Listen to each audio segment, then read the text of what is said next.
મિત્રો કેમ છો બધાને ગુડ મોર્નિંગ। તો આપણે સવારમાં શાકભાજી લઈ અને જો દુકાને આવી ગયા અને એ થોડો અંધારો હતો એટલે આપણે બ્લોગ બનાવ્યો નથી। અત્યારે વાગ્યા છે કોને 7 વાગ્યા છે લગભગ અને આવી ગયા દુકાને બરાબર।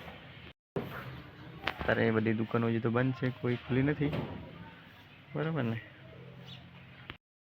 એ તો હવામાં આવી ગયા રેડી અને થોડી ઠંડી હતી એટલે તાપમાન ચાલુ કર્યું બરાબર ને। देखो ये सब कलवा है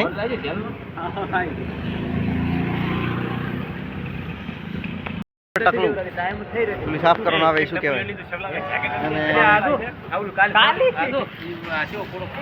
આમાં બધું દુકાન ખુલી ગઈ। હવે આપણે ખરીદા નાવા ધોવા જવું પડશે કારણ કે શાકભાજી લઈને આવ્યા છે એટલે ના નહીં રેડી ફટોફટ નીકળને ખરી। આપણે હવે ઘરે જવાનું છે બરાબર, ગાડી લઈને જો હા કરી અને ઘરે જઈ બરોબર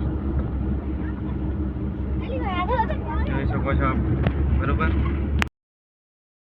દુકાનમાં અને આજુબાજુ માણસો બધા ઘણા બધા છે, જોઈ શકો છો આ બાજુ અને દુકાન ચાલુ છે। હવે હાજ પડી ગઈ છે ને શું કહેવાય જોઈ શકો છો ટન ટન ટન ટન બોલે રહી છે। ટકલામાં હજી બાલ આવ્યા નથી એટલે સારી લાગતી નહીં, માપની લાગે બરોબર। કેવી લાગે તમે કોમેન્ટ કરજો ફટોફટ।